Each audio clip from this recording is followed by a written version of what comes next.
Friction force के फायदे क्या क्या हैं? सीधी बात है, फ्रिक्शन फोर्स के फायदे और फ्रिक्शन फोर्स के नुकसान। क्या लगता है फ्रिक्शन फोर्स के क्या क्या फायदे हैं? अरे फ्रिक्शनल फोर्स के बहुत सारे फायदे हैं भाई, मैंने बताया आप चल ही सकते फ्रिक्शन फोर्स के कारण ना। तो लिखिए मूवमेंट ऑफ एनीथिंग, किसी भी चीज की गति फ्रिक्शन फोर्स पे डिपेंड होती है। दूसरा, straight of human, straight nature of human, इंसान का सीधा खड़ा होना। आप सीधे खड़े किसी के कारण हो सकते हैं, मूवमेंट भी कर सकते हैं। Next, rolling of tyre, tyre का घूमना। कभी आपकी गाड़ी बारिश में कभी देखा आपने फंस जाती है कीचड़ में, तो आप चाहे जितना एक्सीलरेट करो मूव करती है, ऐसे नहीं देखो मूवीज वूवीज में, तो वो जब मूव करती है सीधी बहुत तेजी से मूव करती है, क्योंकि उसकी और जमीन के नीचे का जो फ्रिक्शन वो काम नहीं कर रहा है, तो वो इस लगातार मूव करती है। तो फिर वहां पे क्या लगाते हैं, मिट्टी डालते हैं फ्रिक्शन को कवर करने के लिए। नेक्स्ट, हाँ ठीक है, नुकसान आइए। नुकसान क्या लगता है? बहुत इंपॉर्टेंट है, क्योंकि आपके यहां पे इससे ना काफी ज्यादा लॉस होता है। फ्रिक्शन का जो सबसे बड़ा लॉस है, वो सबसे बड़ा लॉस होता है, देखो, वेस्ट ऑफ एनर्जी, ऊर्जा का अपव्यय। कैसे? सिंपल है, कोई इंडस्ट्री है, उस इंडस्ट्री में कोई मशीन इस तरीके से काम कर रही जहां पे फ्रिक्शन लगातार, कोई ऐसे ऐसे करके मशीन चल रही है, तो जब ऐसे ऐसे लगातार करेगी तो इस मशीन की जो सरफेस है वो घिसेगी कि नहीं? तो आज से 10 साल बाद ये मशीन खराब हो जाएगी कि नहीं? भाई सिंपल है, आप लगातार करिए तो ये मशीन ऐसे है, तो ऐसे ऐसे होने का फिर ऐसे ऐसे होने लगेगी धीरे धीरे, तो कभी ना कभी जब ऐसा होगा तो ये ऐसी हो सकती है, पॉसिबल है। तो अगर इस तरीके से तो मशीन खराब हो गई, तो फ्रिक्शन से मशीन खराब होती है। इसी को रोकने के लिए लगाई जाती है ग्रीसिंग। ग्रीसिंग लगाते हो, ग्रीस वगैरह देखे हो, वो ग्रीसिंग इसीलिए की जाती है। हर 10 दिन 15 दिन पे मशीन पे ये ग्रीसिंग होती है, ठीक है। तो पहले को वेस्ट ऑफ एनर्जी, एनर्जी को खत्म करने के लिए, मतलब खत्म हो जाता है। क्या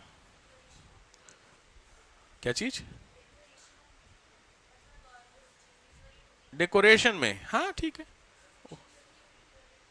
हाँ हाँ चल जाएगा चल जाएगा, दिक्कत नहीं है। मेरी बात, कोई चीज किसी चीज के ऊपर रगड़ हो रही है, तो सिंपल बात है, जिस चीज के ऊपर उस चीज की सरफेस खराब करती है ना।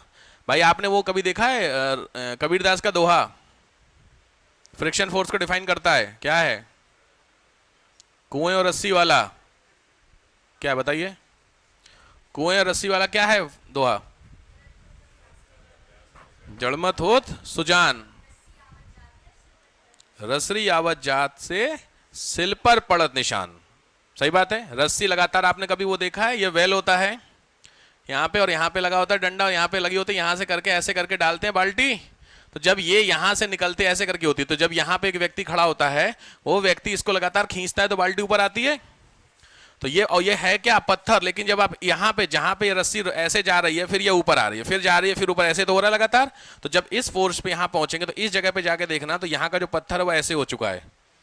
क्यों हो चुका है उसके? क्योंकि लगातार रस्सी उसको काट रही है कि नहीं काट रही है। स्वीडन में एक जगह है, वहां पे बहुत अच्छे से दिखाया गया है कि जो पानी की ड्रॉप होती है, उससे जब वो गिरती है उस पे स्टोन पे, तो स्टोन कितने साल में कितना खत्म होगा स्टोन, उसमें बड़ा अच्छा एग्जांपल दिया हुआ है, स्वीडन में दिखाएगा, ठीक है। तो उसमें अगर बहुत धीरे धीरे है तो उसका कुछ इस तक है, कोई बहुत तेज है तो इस तक है, कोई और समझ, कुछ इस तरीके से अलग अलग बने हुए हैं, ठीक है। चलो नेक्स्ट आओ, centripetal versus centrifugal force. Centripetal, centripetal versus centrifugal, Hindi में बोलते हैं इसको अभिकेंद्री बल, अभिकेंद्रीय बल, और इसको बोलते हैं अपकेंद्रीय बल। अभिकेंद्रीय बल और अपकेंद्रीय बल कुछ नहीं है, जब कोई चीज सर्कुलर मूव करती है, सिंपल है। एक चीज समझा देता हूं, यहां पे आप खड़े हैं, ये आपका हाथ है, इस हाथ से एक रस्सी बंधी हुई है और यहाँ पर क्या एक पत्थर है, तो आप इसको सर्कुलर में घुमाएंगे। कभी ऐसे ऐसे किए हैं? सबने किया होगा। तो लॉजिक बात है, उसमें आपको क्या फील आता है? किया है ये हरकत कभी? कोई चीज ऐसे घुमा करके आपने फेंकी है, बचपन में सबने किया होगा। जब आप घुमा के फेंकते हैं तो जो हार्स, जो आपका ये हैंड है बेसिकली, इस हैंड पे आपको एक फोर्स महसूस होता है भाई, जिस फोर्स, तभी तो आप घुमा पा रहे हैं उसको, और जैसे ही स्किप करते हैं, हाथ छोड़ते हैं, वैसे वो चीज बाहर की तरफ निकल जाती है। इसका मतलब सिंपल बात है कि इसके हाथ की तरफ एक फोर्स काम कर रहा है और एक फोर्स बाहर की तरफ काम कर रहा है। जब ये बैलेंस है तो बराबर चल रहा है, और दोनों में से कोई सी भी एक चीज ज्यादा हुई वो उसके टुवार्ड्स काम करने लगता है। अगर आपके हाथ का फोर्स बढ़ गया तो आप इसको अंदर खींच लेते हैं भाई, घुमाते घुमाते घुमाते फिर ले आकर रख देते हैं, क्योंकि आपने जो खींचने वाला फोर्स किया वो क्या हो गया, इसके कंपेरेटिवली ज्यादा। लेकिन जब आपने यहां से हाथ छोड़ दिया, तो जब छोड़ दिया तो ये जीरो हो गया, अंदर की तरफ खींचने वाला फोर्स, तो लॉजिक है बाहर की तरफ वाला क्या हो गया, बढ़ गया। जैसे बाहर भाई ये जीरो हो गया तो ये तो ऑटोमेटिकली बढ़ गया, तो जब ये बढ़ गया तो बाहर की तरफ निकल जाता है। समझ रहे हो? तो जो अंदर की तरफ फोर्स काम करता है वो ये है, बाहर की तरफ वाला होता है ये। समझ में आ गया? क्लियर हो गया? कोई कंफ्यूजन? बहुत फेमस क्वेश्चन बनते हैं, इस पे ध्यान रखना, सेंट्रीपिटल सेंट्रीफ्यूगल के एग्जांपल से नोट कर लीजिए। कौन सा सेंट्रीपिटल है, कौन सा सेंट्रीफ्यूगल है? इसका होता है F is equal to mv²/r। एक बार पूछा इस वाले का फॉर्मूला, अभी केंद्रीय बल का।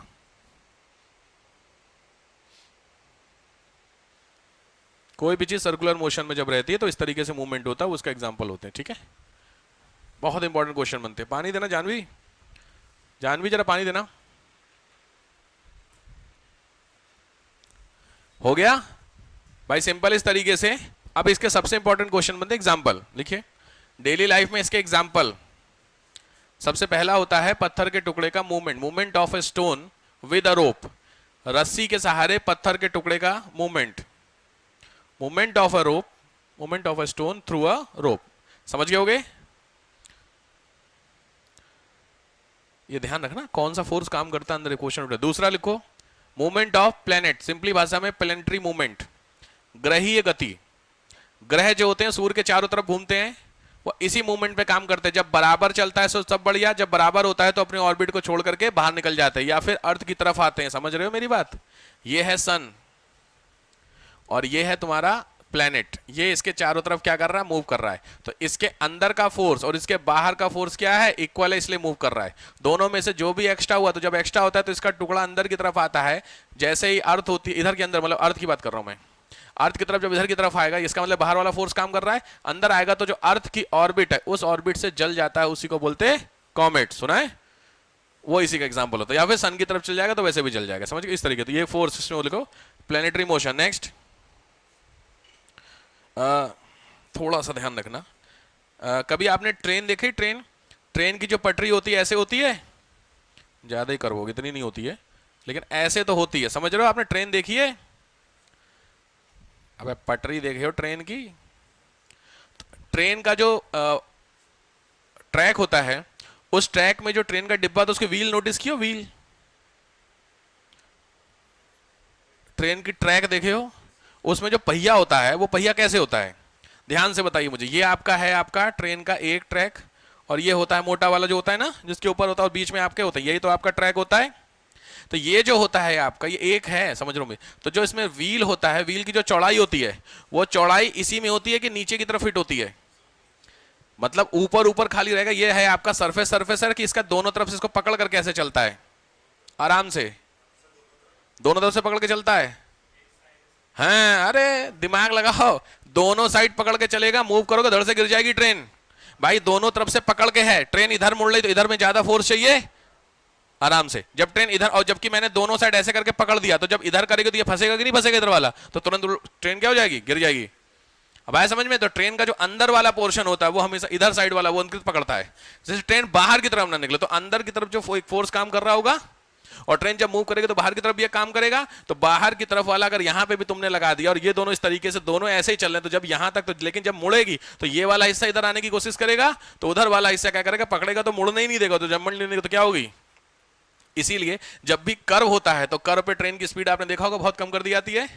स्पेन वाला एक्सीडेंट याद है? बहुत फेमस एक्सीडेंट था, वहां से मूवी आपने देखी होगी स्पेन वाला, वो प्रॉपर एक्सीडेंट था। यहां से एक स्पेन को दिखा रहा था, ऐसे करके आ रही थी ट्रेन, और यहाँ पे कैमरा लगा हुआ था। तो बट इसकी स्पीड होनी चाहिए 100, तो इसमें अराउंड 150 के आसपास की कोई स्पीड, तो एकदम से आई और यहाँ पे ऐसे आके टकराई। बहुत नहीं देखी स्पेन वाला एक्सीडेंट, बहुत फेमस एक्सीडेंट। उसके बाद से लोगों को समझ में आ गया क्या होता है। रुको, क्या आपने वो वाले जो क्लिप वाला लगा है वो फला वाले चैनल की है, हटा दीजिए उसे, कम सरदर्दी थोड़ी है। नेक्स्ट आइए, क्या नाम क्या लगे एग्जाम्पल, अच्छा वाला ट्रेन वाला। नेक्स्ट लिखो मडगार्ड, देखो मडगार्ड तुम्हारी गाड़ियों में लगे होते हैं मडगार्ड, क्यों लगे होते हैं?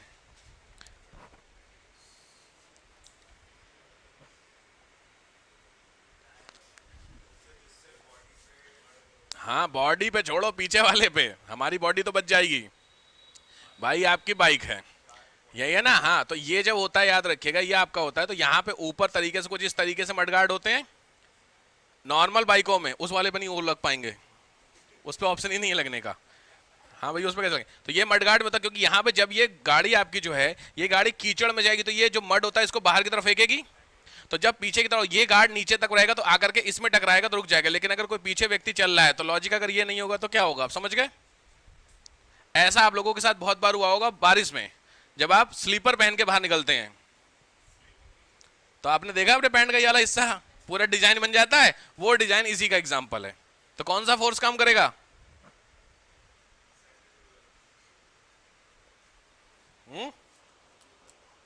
फ्यूगल की पीटल, भाई बाहर की तरफ फोर्स है हो रहा, सीधी बात है, तो बाहर की तरफ जो कर रहा है वो कौन सा है? Sentry fugal.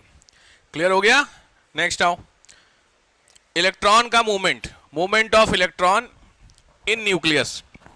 न्यूक्लियस में जो इलेक्ट्रॉन होते हैं उसका मूवमेंट भी इसी का एग्जांपल है। Movement of electron in nucleus. Nucleus में मूवमेंट किसका?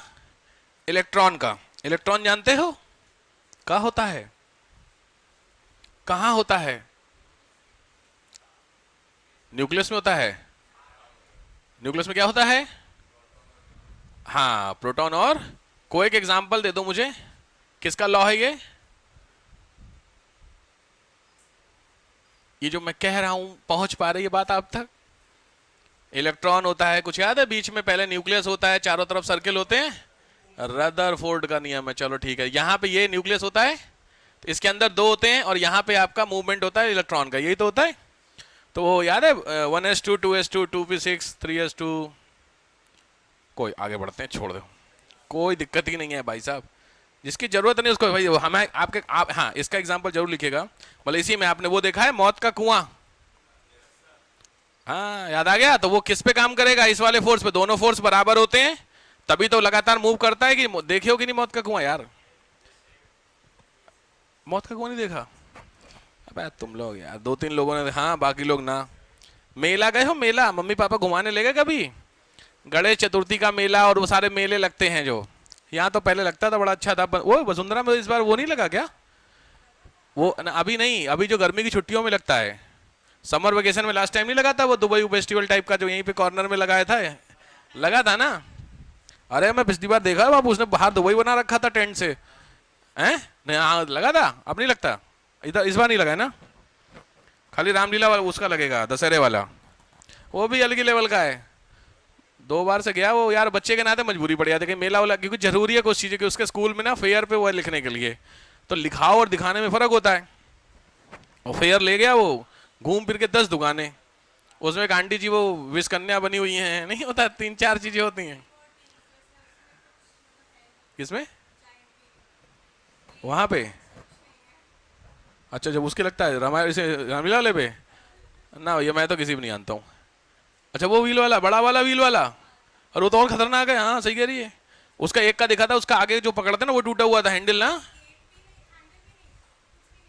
हैं असली बुरा वही है, वो मूवी नहीं आई है जो मौत वाली, कौन सी चल रही है आजकल ट्रेंडिंग में, हैं? Final destination. हाँ असली फाइनल डेस्टिनेशन करते हैं मेले वाले। मौत के कुएं वाला तो और खतरनाक है, मैं तो मौत के कुएं में एक बार गया दिखाने उसको, वो जहां खड़े रहते उसका स्क्रू हिल रहा था,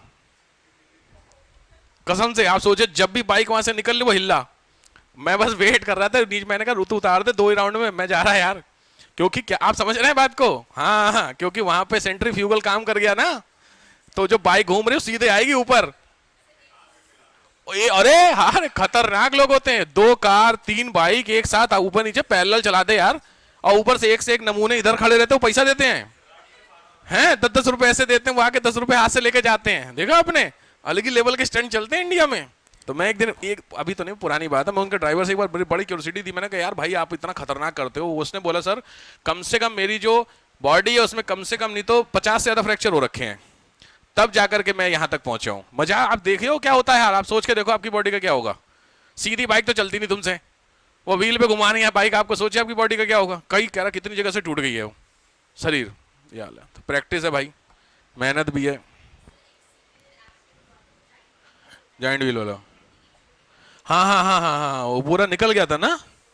हाँ हाँ हाँ, ये छोटे वाले में देखा था मैंने। हाँ हाँ, उसकी जो बाल, एक्चुअली तुम लोग भी ना बेवकूफ है हो, जब घूम रहा है तो बाल खोलने के बंद कर लो। उसने बाल खुले हुए, तो बाल खुले में थे, जब वो घूम रहा था तो बाल उड़ के जिस पर्टिकुलर मोटर पे था उस मोटर में चले गए। तो इसका पूरा ये ऊपर का जो हिसाब किताब है सिस्टम, ये पूरे बाल के साथ ऊपर आ गया। अरे ये बहुत, मैंने भी देखा था, इसकी न्यूज आई। समझ रहे हो मेरी इमेज में क्या बोल रहा हूँ। ये पूरा स्किन जो है, इस पूरे स्किन, ये पूरी स्किन बाहर आ गई, और बाकायदा वो जो व्हील था उसमें चिपक गई थी। सोचिए, इसीलिए हमारे पुराणों में बोला जाता है, समझो ग्रंथों में कुछ चीजें इसीलिए कही गई हैं कि भैया बाहर निकलो तो बाल बांध लो, नहीं तो चुड़ैल पीछे लग जाती है। ये तो बहुत फेमस कहानी है। वो स्पिरिचुअलिटी तो पता नहीं है कि नहीं, बट सच्चाई तो है। देखिए वो एग्जांपल हुआ है, वीडियो मेरे को भेजा था उसने किसी ने। अरे वो अलग ही लेवल का था पूरा। ये आप सिस्टम समझ रहे हो, छील दो, स्किन हटा दो, फिर क्या पूरा दिखेगा आपको वो, क्योंकि बाल पूरे निकल के चिपके हुए थे उसके ऊपर। सोचिए भाई, अच्छा याद है देखो। हाँ अरे चलो नेक्स्ट आओ। सेंट्रीफ्यूगल, सेंट्रीपीटल हो गया। नेक्स्ट आओ।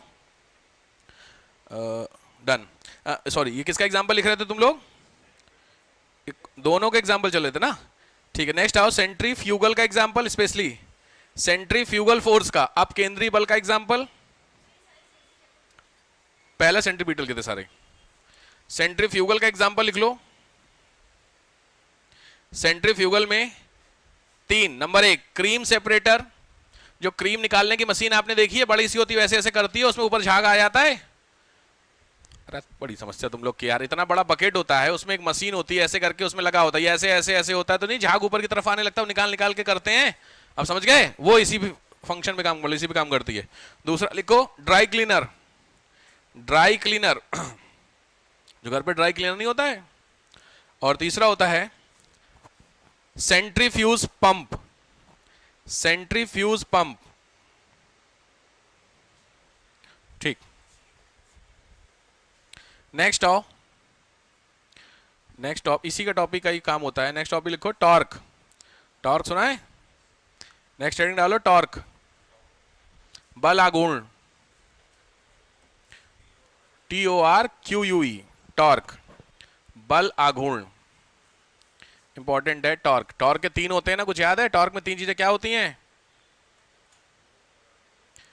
तीन एंगल काम करते हैं ना, तीन तीन जगहों पे टॉर्क, बल आघूर्ण। टाइप ऑफ टॉर्क, तीन तरीके के आपने सुने हैं?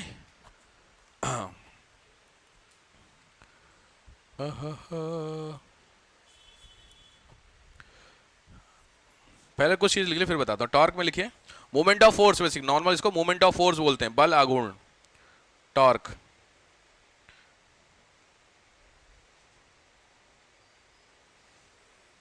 सीधे एग्जांपल लिख लीजिए। क्वार्न जानते हो? क्वार्न, अरे वो मशीन देखे हो गेहूं पीसने वाली, गांव देहात में नहीं होता, वैसे करके डालते हो, ऐसे करके घुमाते हैं। समझ गए? चक्की, बस वो लिख लो। इंग्लिश में चक्की बोलते हैं उसे, इसीलिए मैंने इंग्लिश बोली थी वो। लिख लो चक्की, CHAKKI, चक्की। कॉर्न बोलते, QUERN, कॉर्न, चक्की, वही जो तुम बोल रहे हो। दूसरा कुम्हार वाला चाक आपने देखा है? कुम्हार जो होता है घुमाता है जिसपे, अबे बर्तन बनाने वाला यार कुम्हार, पॉटरी मेकर। हाँ, तो वो इतना बड़ा डंडा रखता, घुमाता नहीं उसको लेकर, उसके बाद बनाता। तो वो जो घूम रहा है व्हील, वो इसी पे काम करती है। तो लिखिए पॉटरी मेकिंग, पॉटरी मेकिंग। तीसरा, आप लोगों ने कभी हैंडपंप से पानी निकाला है? तो हैंडपंप आपने दोनों देखे हैं, व्हाइट वाले भी और नॉर्मल वाले भी। एक वो था जो सनी देओल ने निकाला था, वो वाला हैंडपंप याद है?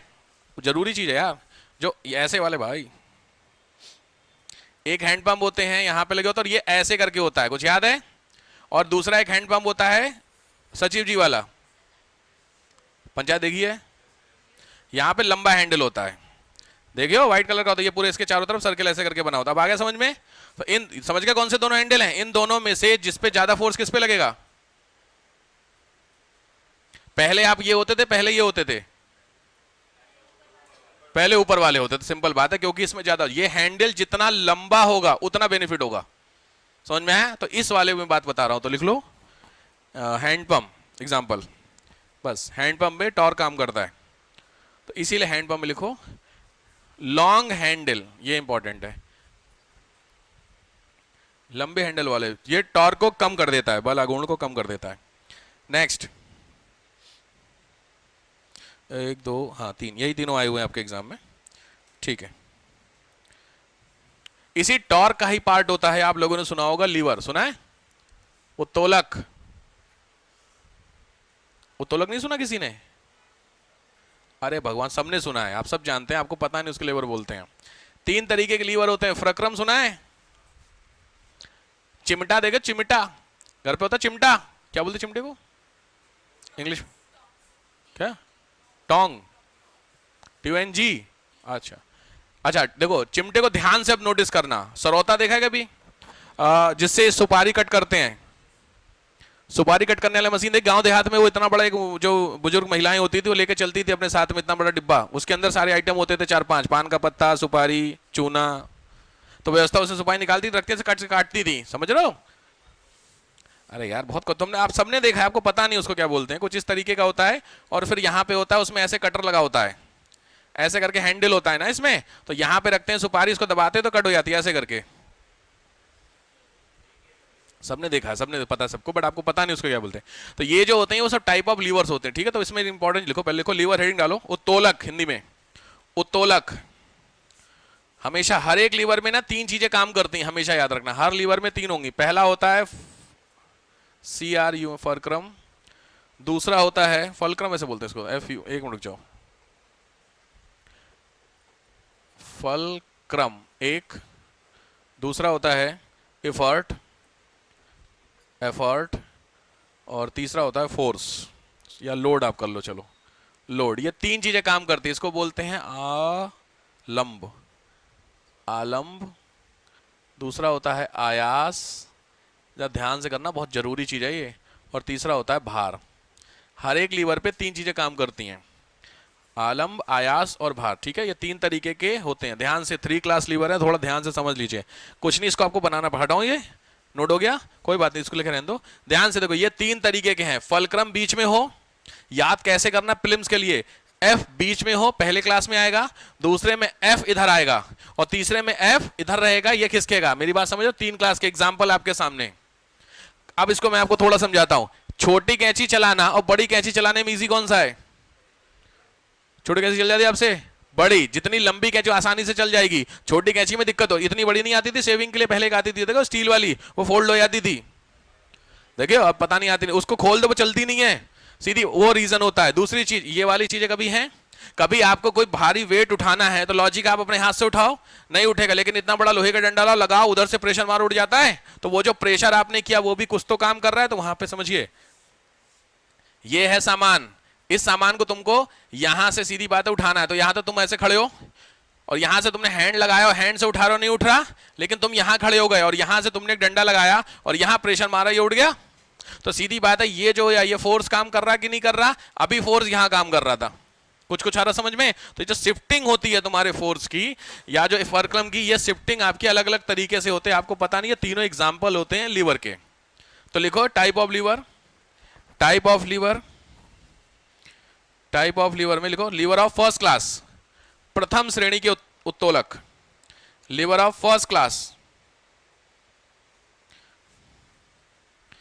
First class lever. एग्जांपल ये, इसको बनाओ डायग्राम, इस वाले को, पहला वाला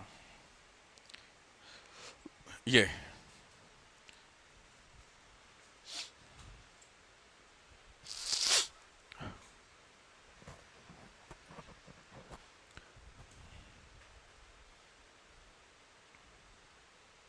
बन गया। एग्जाम्पल लिखिए, पहला सीजर, पहला सीजर कैंची, प्लास जानते हो? प्लास, प्लास, प्लास, प्लास ही बोलते ना यार उसको भी, हाँ प्लास।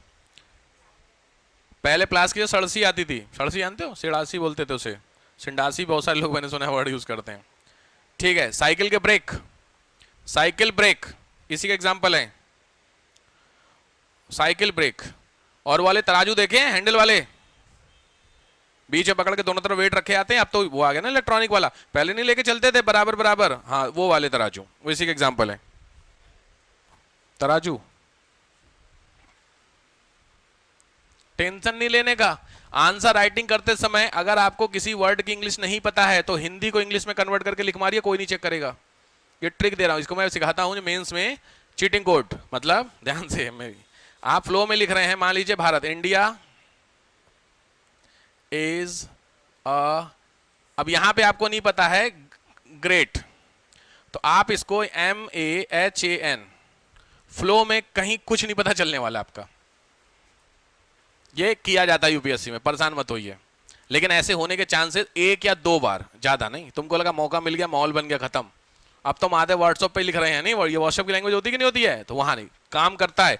खास करके पता है दिक्कत कब होती है? दिक्कत तब होती है जब आपको पता नहीं इंग्लिश, तो आपने पहले लिखा ग्रेट और स्पेलिंग जैसे आपने लिखी GREET, लेकिन आपने बोला ना ना ये गलत है, फिर आपने इसको काटा। कुछ लोग देखो डिजाइन बनाते हैं, ऐसे करेंगे, फिर इसको कलर करते हैं और फिर यहां पे लिखते हैं ग्रेट। अब अगर मैं कॉपी, ये आपका पेज है, इस कॉपी के पेज को मैं चेक कर रहा हूं तो मैं पूरा कुछ नहीं पढ़ूंगा, सबसे पहले मेरी नजर यहीं गई कि देखो ये देखो, आप कितने शरीफ हो कि आप टीचर को बोल रहे हो कि देखो यहां मैंने गलती कर दी है। टीचर को जितना अवॉइड करो उतना अच्छा होता है, टीचर की नजर ना पड़े। अगर आपने ग्रेट की स्पेलिंग गलत लिख दी तो भी टीचर का फ्लो में जब आंसर राइटिंग करता है, उसको एक दिन में 200 कॉपी चेक करनी है, तो हर एक लाइन को पढ़ना पॉसिबल नहीं है किसी भी टीचर को। मेंस की 200 वर्ड के आंसर होते हैं, 20 आंसर होते हैं, 200 लोगों का मतलब 4000 आंसर। हिसाब समझ रहे हो मैं क्या बोला? तो 4000 आंसर चेक करने में, समझ रहे हो? तो लॉजिक बात है, वो करने बैठेगा, एक एक पॉइंट पड़ेगा। लेकिन आप स्पेशली जब इस तरीके का कलर कर देते हो, इसीलिए कभी भी जब आंसर राइटिंग करते समय कुछ गलत हो, छोड़ दीजिए, आगे बढ़। इसका ग्रेट आपने GREET, अगर इसी चीज को ध्यान से देखिए, मैं यहीं पे कह रहा हूं, इंडिया इज अ कंट्री। ये फ्लो, अगर यहां मैं पूरी राइटिंग चेक कर रहा हूं, मुझे कहीं लग रहा है कि ग्रीड गलत लिखा हुआ है, तो मैंने आपको दिखाया हुआ इसलिए दिख रहा नहीं। ऊपर की लाइन सारी लाइन होगी, नीचे की लाइन में कहीं कुछ पता चल रहा है नहीं। बट स्पेशली अगर आप पता कराना चाहोगे तो बता देते हो। कुछ लोग कटिंग करते हैं, मैंने देखा जब कॉपी चेक करता हूं यहाँ पे, तो कुछ लोग सीधे एक कट मार देते हैं। अगर अल्टीमेटली आपने कुछ इसमें भी हरकत कर दी तो वो चीज आपकी आंसर राइटिंग में दिख जाती है, ठीक है? तो फ्लो में कभी ऐसा मत कीजिएगा, लिखे रहने दीजिए, ठीक है? नेक्स्ट आइए, सेकंड क्लास। सेकंड क्लास द्वितीय श्रेणी के एग्जाम्पल आपके सामने, पहले इमेज करी बनाइए, उसको इमेज बनाइए।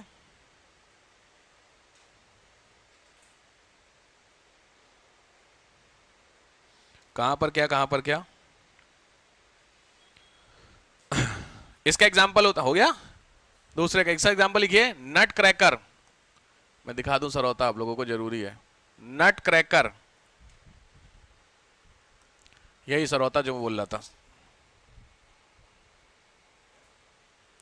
बड़ी समस्या है यार।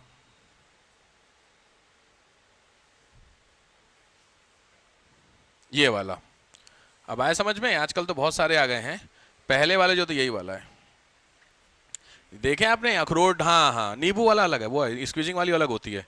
इस तरीके के जो नट क्रैकर आते हैं, इसमें आप रखिए, देखो यहाँ पे लगे हुए हैं। अब ये जो आपका हिस्सा, ये जितना कम हम करते जाएंगे इस वाले में, समझो ये जो हैंडल है, इस हैंडल को मैं केवल यहीं तक कर दूं तो कितना प्रेशर लगेगा? इमेजिन कर पा रहे हो मैं क्या बोल रहा हूं? जितना हैंडल बड़ा करूंगा उतना आसान हो जाएगा, और जितना छोटा करूंगा, तो यहाँ पे 1 2 3 फोर्स काम करते हैं। अब ऐसा मतलब ये जो तीनों फोर्स होते हैं, ये तुम्हारे यही वाले होते हैं। तो पहला एग्जांपल लिखो, नट क्रैकर। फर्स्ट, फलक्रम उधर है, उसके वो उधर, वो तो एग्जाम, उसको ऐसे घुमा दीजिए तो फलक्रम उधर चला गया ना। इसकी इमेज उस इमेज को कंपेयर कर रहे हो क्या? यहाँ फलक्रम इधर है, वहां इधर है। अरे यार, इसको, इस पहिया को उधर कर दो, वो तो इमेज है खाली, कसम से दिमाग नहीं लगा रही है, समझ रही बात को? अरे ये इमेज ऐसी है यार, इस इमेज को घुमा दो। इसमें इंपॉर्टेंट होता है लोड कहां पर है, वो इंपॉर्टेंट फैक्टर होता है, ठीक है? लिखो क्या? पहला नट क्रैकर, दूसरा लेमन स्क्वीजर। लेमन स्क्वीजर देखा आपने? नींबू वाली मशीन, वो तो सबने देखा होगा, वो भी सेम काम करती है। बीच में एक नींबू, समझ गए? ऐसे करके हैंडल होता है, उसमें ऐसे करके यहाँ पे नींबू रखते दबाते हैं, तो वो भी इसी पे काम करता है। अच्छा अब इमेजिन करो, लेमन वाली मशीन को करो और इसको नट क्रैकर को, दोनों लगभग सेम है, सेम, तो इस पे लिखो। तीसरा, थर्ड है कब्जा। देखो कब्जा जो डोर पे लगा रहता है, तुम्हारा दरवाजा किस चीज पे टिका है? कब्जा जानते हो क्या होता है? किस पे? स्टॉपर पे टिका है दरवाजा। गजब। ये आपका दरवाजा है, कहां? इधर लगा, इधर लगा, इसमें दिख नहीं रहा है, हटा दिया इसने, छिपा दिया। इधर साइड में जो दरवाजा होता है, यहां पे देखो 3 लगे होते हैं, वो जो होते हैं वो आपका एग्जाम्पल इसी का होता है। नेक्स्ट, थर्ड, तीसरे टाइप के एग्जाम्पल, थर्ड के एग्जाम्पल, पहला होता है थर्ड में टोंग, चिमटा। टोंग, टोंग जैसा ही क्या होता है आपका हाथ, ह्यूमन हैंड, दूसरा एग्जाम्पल मनुष्य का हाथ।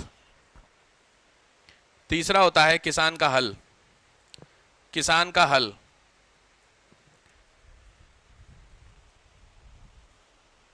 किसान का हल। नेक्स्ट, ठीक है, ये हो गए आपके लीवर।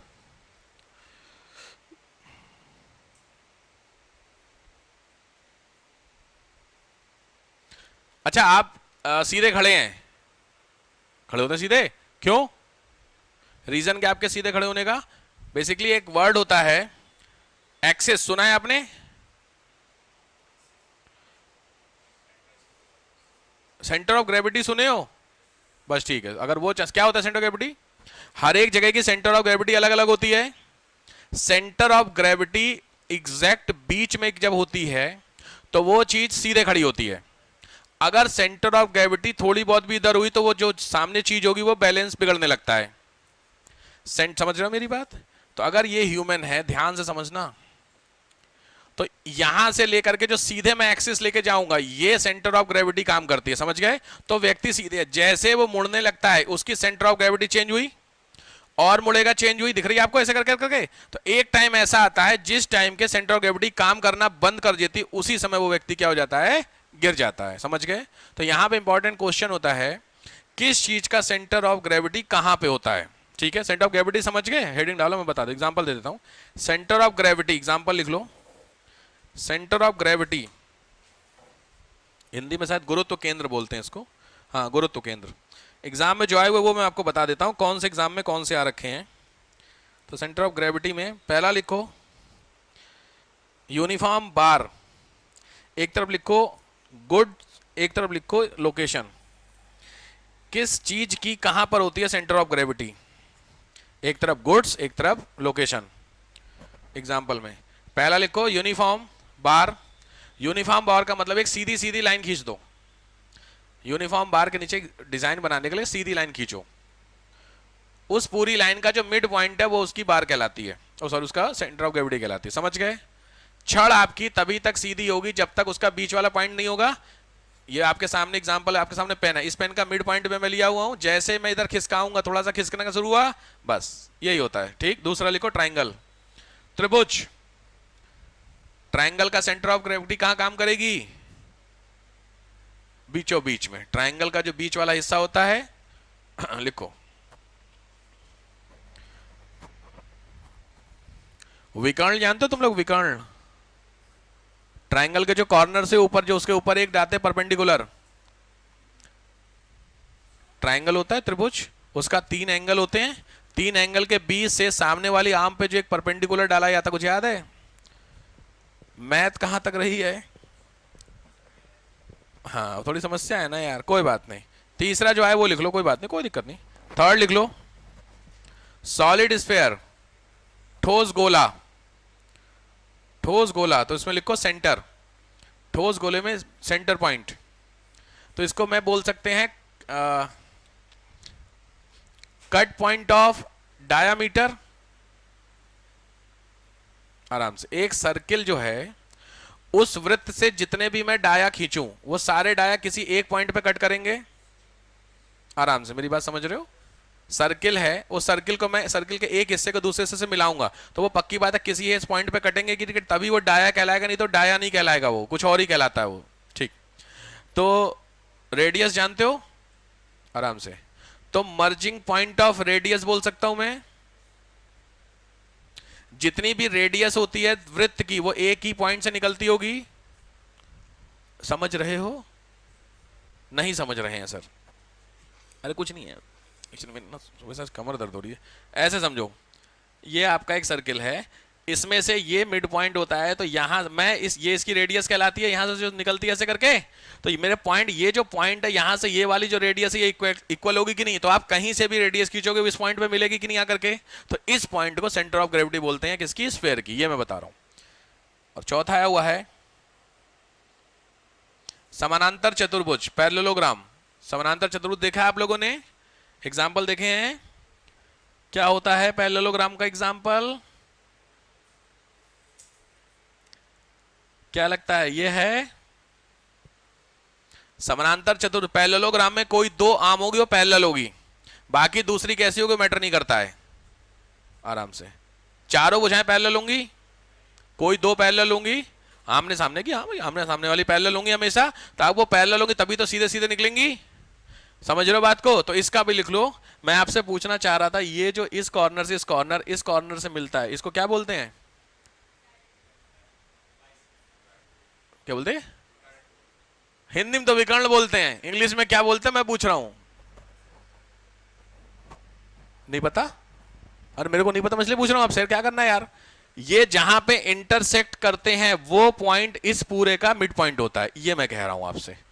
ठीक है? चाहे जितने भी तरीके के डायगोनल, हाँ डायगोनल बोलते, शायद डायगोनल बोलते हैं, जितने भी आपके क्वाड्रिलेटरल होते हैं, चतुर्भुज चार भुजाओं वाले, उसका जो मिड पॉइंट होगा वो उनके डायगोनल को क्या करेगा? कट करेगा।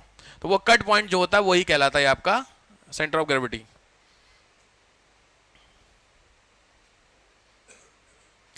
और लास्ट है कोन। एक कोन बनाओ। कोन, कोन जानते हो? शंकु। कोन बना सकते हो? कोन नहीं बना सकते हो? अरे हाँ, आइसक्रीम बना लो, नहीं तो बच्चों वाली कैप बना लो, बर्थडे वाली, हैप्पी बर्थडे टू यू वाली नहीं कौन आती है जो, वो वही तो होती है। तो उसमें ऊपर एक सर्किल होगा, नीचे ऐसे मिलेगी। ध्यान से हमेशा, अब बहुत ध्यान से समझ लो, ये जो लेंथ आपने खींची है आइसक्रीम की, जो नीचे आप लेंथ लेके आए हो, इस लेंथ में ऊपर टोटली 100% लेंथ है, इसका 1/3 गैप पे जो पॉइंट होगा वो सेंटर ऑफ ग्रेविटी होती है। एग्जांपल समझा देता हूं। आइसक्रीम आपने खाई है कोन वाली, उस कोन वाली आइसक्रीम को कहां पकड़ते हो? पहले राउंड में खाते समय, खत्म हो जाती है तो नीचे पकड़नी पड़ेगी, बट जब पूरी रहती है तब कहां पकड़ते हैं? हाँ ध्यान, कभी अब यही तो सोचो फिजिक्स कहां पे आता है, बीचों बीच में नहीं पकड़ते हैं आप उसको, थोड़ी सी और ऊपर पकड़ते हैं, सपोर्ट आसान मिलती है, वो जो आप पकड़ते हो वही है सेंटर ऑफ ग्रेविटी। वो एग्जैक्टली होता है 1/3 ऑफ इट डिस्टेंस। लिख लो, कोन की हमेशा 1/3 होती है उसकी लंबाई का, 1/3 ऑफ डिस्टेंस। फिर धीरे धीरे निपटती आती है, तो फिर धीरे धीरे उंगली आपकी नीचे होती जाती है, फिर लास्ट में चॉकलेट मिलती है। चॉकलेट सारी कोन में मिलती है? मुझे नहीं आइडिया यार, मैं पूछ रहा हूँ। लास्ट में नहीं छोटी सी मिलती है आइसक्रीम? इधर खाई आप लोगों ने इधर आइसक्रीम? आजकल तो अलग लेवल की चल रही है भाई। हैं? कोई बढ़िया वाली आइसक्रीम बताओ यार, कोई जिसका टेस्ट बढ़िया होता हो। सस्ती वाली? एक तो वो नौटंकी वाली है, वो करीना कपूर वाली, इतनी गंदी आइसक्रीम है कसम से बता। मैग्नम वाली ना, मैग्नम, मैग्नम मैंने एक बार ही देखी थी। ये वो नमूने कौन होते हैं, वो करते हैं, टर्किश आइसक्रीम वाले हैं वो। आप करें कभी? वो टर्किश में बंदे तबड़ा लेके वो नौटंकी करते हैं। वो क्या करते हैं नौटंकी? बस ऐसे ही कान के नीचे बजा, सीधे सीधे आइसक्रीम दे, पैसे देना, बात खत्म कर, नौटंकी कर रहा है बैठ के। अच्छा अच्छा, मैं अब देखिए आप लोग बुरा मानेंगे, कसम से लड़कियां रील बना रही थी उसको, वो ऐसे ऐसे कर रहा है, वो डांस कर रही है। है, अरे मैं उस दिन देखा, मेरे को किसी ने भेजा, कह रहे सर कहाँ जा रहा देश, उसने यही लिखा हुआ था, आईपीएस है लड़का, कह रहा सर कहाँ जा रहा है देश। अच्छा जेन्युइन बात, आप सोच वो बंदा क्या कर रहा और तुम नाच रहे हो, पता नहीं क्यों। अलग ही लेवल सिस्टम काम कर रहा था, वो थी मतलब इंडियन थी लड़की वो, तो देश समझ रहा हो कहाँ से कहाँ जा रहा भाई साहब। तो आपने लिया कभी उससे आइसक्रीम? मेरे मुझे कहीं दिखाई नहीं हुआ एक्चुअली, बंदा पता नहीं कहाँ लगती है उनकी, कहाँ है, यहाँ है लोकल में? कॉलेज के वाला?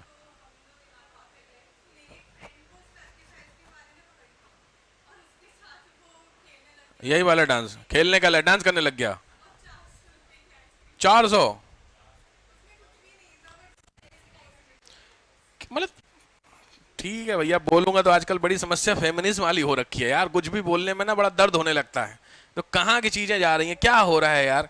सामने वाला बंदा तुमको नाच नाच करवा रहा है और आप डांस कर रहे पड़े हो पता नहीं क्या, और रील बन रही है उस पर। भाई आप सर्विस दे रहे हो, मैं तेरे को पैसे दे रहा हूं तो आइसक्रीम दे, बात खत्म है। क्या नौटंकी हो रही है? वो डंडा लेके कभी वो दे रहा कभी वो दे रहा, नहीं वो छोटे बच्चे के साथ वो कभी कौन आ रहा है कभी वो नहीं आ रही, कभी वो टिश्यू पेपर क्या क्या। मेरा मौका नहीं मिला, मैं ढूंढ रहा हूँ, मेरा मिल ही नहीं रहा मेरे को, कहीं मैं देखा है कहाँ पे लोकल है बताओ यार। अब खाली वो खाने के लिए कौन जाए सेक्टर 18? नहीं वही है। यहाँ कभी लगे तो बताइएगा, हैं चाहेंगे एक बार जब देखने के लिए नौटंकी हो।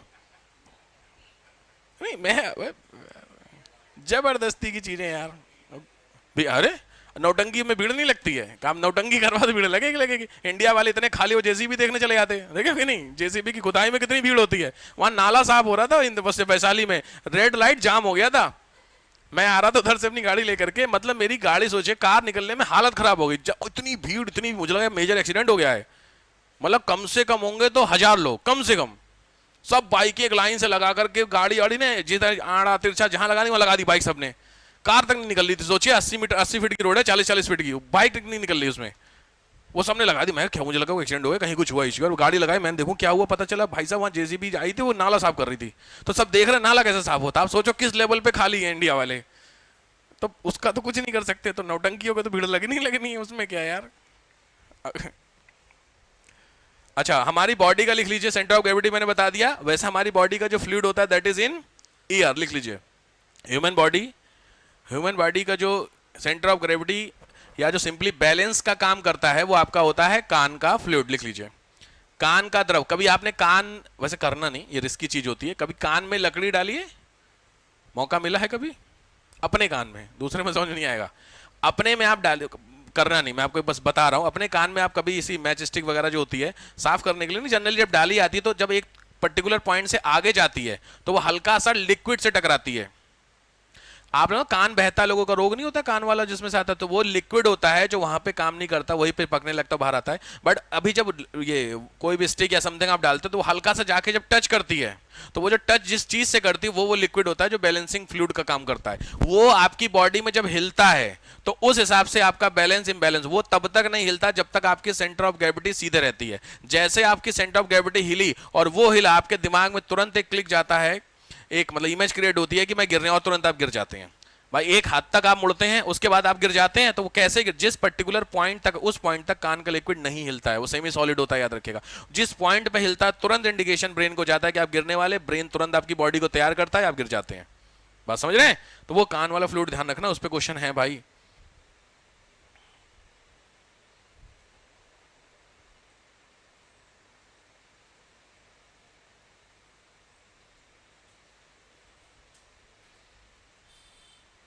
हाँ ठीक है, नेक्स्ट आइए वर्क।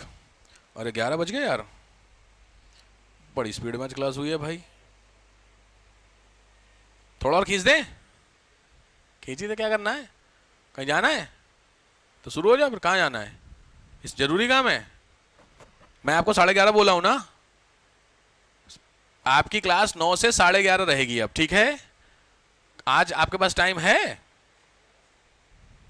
अबे हाँ या ना है?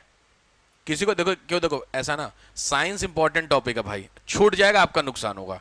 तो आज ईमानदारी से टाइम है आप लोगों के पास, क्योंकि सबके पास है तब तो मैं आगे करूं, नहीं है तो अपने आप को प्रिपेयर करके आइए 9 से 11:30 के लिए, कल से कोई दिक्कत नहीं है। बट पॉइंट अगर कहीं जरूरी काम ऐसा सच है तो मैं आपको कुछ होमवर्क दे रहा हूं, नोट कीजिए।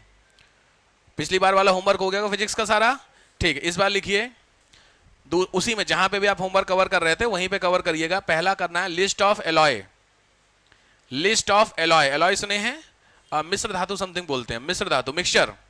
एग्जाम्पल, कोई भी एलॉय मेटल बताओ, मेटल सॉलिड में। ड्रिंक, अच्छा मुझे ड्रिंक सुनाई दिया, पानी, एल्कोहल, कोल्ड ड्रिंक, ये एलॉय हो गया क्या? एल्यूमिनियम एलॉय, एल्यूमिनियम तो मेटल है यार, वो तो ओरिजिनल है। क्या वही जो बनता है वही तो कहलाएगा एलॉय। सिंपल, आपके घरों में सबके पास है स्टील, स्टील सुना है, स्टेनलेस स्टील, उसमें आयरन और क्रोमियम। स्टील में जंग लगती है, लोहे में लगती है, स्टील में नहीं लगती, मिलाया जाता है आयरन में क्रोमियम, तो वो क्रोमियम, आयरन और प्लस क्रोमियम, तो दो चीजें मिल गई, जो तो मिलने से नया बना वो कहलाया स्टील, समझ गए? उसी तरीके से होता है ब्रॉन्ज। ब्रॉन्ज सुना है? कांसा, पीतल जानते हो, ब्रास, तो ये ओरिजिनल नहीं होते, इसमें 2 या 3 चीजें मिलती हैं, गन पाउडर, सिल्वर आयोडाइड वाला जो पोर्शन होता है, जो वो नहीं व्हाइट गोल्ड होता है, व्हाइट गोल्ड जानते हो, जहां पे आप शॉप पे जाओ जब ज्वेलरी लेने के लिए, तो वहां पे नहीं होता नॉर्मल, वैसे ब्रांड वाले नहीं रखते हैं, लेकिन जो लोकल शॉप, अरे यार तुम सोचो आर्टिफिशियल गोल्ड समझते हो, जो मंगल बाजार में मिलती है 20 रुपए की चेन, वो कौन सी होती है, वो गोल्ड जैसी चमक रही होती है, लेकिन 10 दिन में खत्म कहानी उसकी। तो वो क्या होता है आपका, उसके ऊपर जो कोटिंग होती है वो उसी की होती है। अब आया समझो, तो जो 2 या 2 से ज्यादा मेटल जब आपस में मर्ज हो जाते हैं तो जो नया मेटल बनता है वो कहलाता तुम्हारा ये एलॉय। तो इसकी लिस्ट आपको आराम से मिल जाएगी, हर एक साल क्वेश्चन उठता है। एलॉय कई तरीके के होते हैं, ऑर्गेनिक इनऑर्गेनिक करके होते हैं, बट आप सिंपल है, आप लिस्ट ऑफ एलॉय डालना आपको मिल जाएगा एक, ठीक। दूसरा लिखो by product of hydrocarbon, by product of hydrocarbon, by product of hydrocarbon का बाई प्रोडक्ट समझते हैं सिंपल भाषा में, ये केमिस्ट्री का पोर्शन मैं आपको दे रहा हूं। हाइड्रोकार्बन का मतलब होता है जमीन से जो ऑयल निकलता है, क्रूड ऑयल, तो वो क्रूड ऑयल जमीन से जो तेल निकाला जाता है, उस तेल के अंदर बहुत सारी चीजें निकलती होंगी, कैरोसिन, मोम, डीजल, पेट्रोल, नेचुरल गैस, तो ये जो निकलता है वो बाई प्रोडक्ट कहलाता है। वैक्स, वैक्स जानते हो, मोम वगैरह, तो ये सारी चीजें वो उसकी, तो ये बाई प्रोडक्ट की लिस्ट कवर कर लीजिएगा, हो जाएगा। तीसरा एक और लिख लीजिए, हाँ, list of acid and base, acid और बेस की लिस्ट कवर कर लीजिएगा। मतलब समझ में आया, एसिड बेस समझते हो, कितने टाइप के एसिड होते हैं, अरे एसिड के एग्जांपल दो, तुमने 3 ही पढ़े होंगे यार, HCl हो गया, सल्फ्यूरिक हो गया H2SO4, और nitric acid that is HNO3, major acid यही होते हैं, ठीक। बेस का एग्जांपल, क्षार का एग्जांपल, अरे क्षार पीते हो आप लोग, कोई भी बेस जो तुम लोग पीते हो, कौन सा, सोडियम, सोडियम अकेले नहीं, उसमें कंपोजिशन होता है।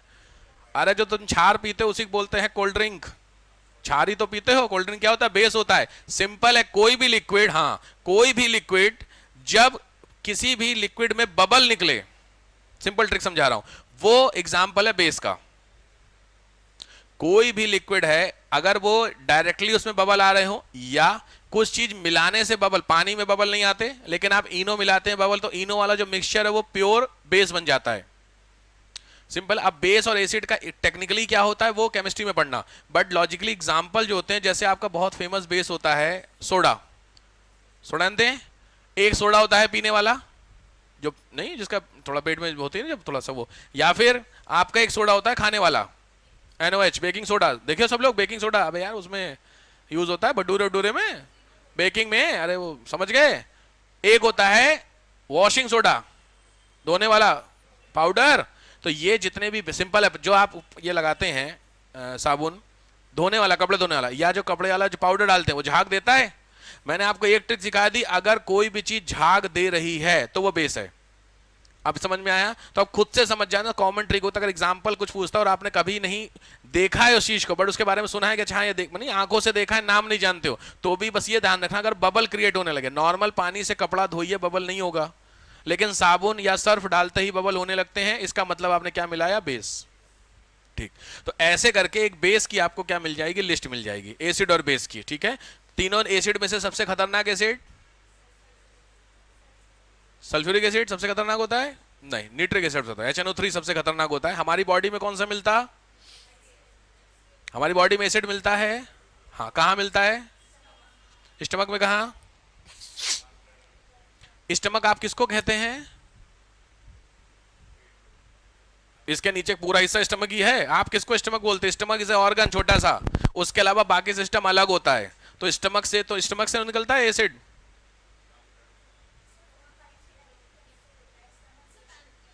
पैंक्रियास से एसिड निकलता है, गाल ब्लैडर से, क्या नाम होता है उसका,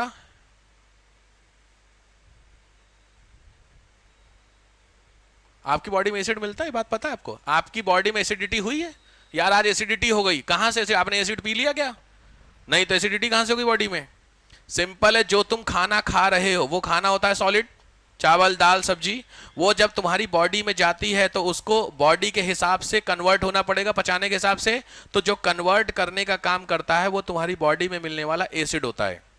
और वो एसिड होता है HCl, जो मिलता है गैस्ट्रिक जूस में जब आप खाना खाते हैं। इसीलिए बोला जाता है ध्यान से, खाना खाते समय पानी नहीं पीना चाहिए। बहुत कॉमन क्वेश्चन सुना है, बड़े बुजुर्ग कहते हैं आप लोग इतने खतरनाक प्राणी की चिल्ड पानी लेके आते हो, नॉर्मल तो छोड़ो, चिल्ड नहीं फ्रीजर में रखा, बोले फ्रीजर वाला पानी, कुछ लोग फ्रिज में भी नहीं रखते आजकल, इस खतरनाक नमूने हैं वो फ्रीजर में रखते हैं पानी खाना खाते, और वो नहीं जम जाता थोड़ा सा उसका। आप इमेजिन करिए, एक तो आपकी बॉडी में एसिड बन रहा है खाना पचाने के लिए, जैसे ही खाना आपको अंदर गया वैसे पचना शुरू होता है, डाइजेस्ट होना, और डाइजेस्ट होता है आपकी बॉडी एसिड बनाना शुरू कर देती है। और वो एसिड क्यों कर जरूरी है खाने को डाइजेस्ट करने के लिए, और आप उस एसिड के ऊपर क्या डाल दिए, बेस। वो बेस होता है नॉर्मल, वो खतरनाक है, तुम तो चिल्ड वाला बेस डाल रहे हो। इसीलिए जापान वाले सबसे ज्यादा जीते हैं, क्योंकि वो खाने के साथ वार्म वाटर पीते हैं, गर्म पानी। गर्म खाना खा रहे हो, गर्म खाना गर्म पानी बैलेंस, तुमने क्या गर्म खाना खाया चिल्ड पानी पी लिया, बिल्कुल एंटी। ये एंटी का एग्जांपल मैं आपको दे देता हूं, वही हमेशा बोलता हूं, क्या खाने पे कभी खाना बनाते समय तवा रखा रोटी पे, रोटी बनाने के लिए तवा रखते हैं, तो उस तवा के ऊपर पानी डाल रहे हैं, मम्मी ने भगाया आपको, भाग जाए यहाँ से, हरकतें की होंगी कभी, तो आवाज आती है, हाँ देखो सबको समझ गए। तो वो जो आवाज आई वही आवाज तुम्हारे पेट में आती है। लिमिट तक जब तक आपका पेट नया है सब बढ़िया, लेकिन धीरे धीरे वही आपकी बॉडी में होता है अल्सर। आपने सुना इंटेस्टाइन का अल्सर हो गया, क्योंकि उसमें सीधी बात, आप एसिड बेस रिएक्शन कर रहा है तो लगातार कुछ तो करेगा, तो वो जो आपकी इंटेस्टाइन होता है उसमें कर देता है होल, फिर वही होल धीरे धीरे बढ़ करके होता है कैंसर।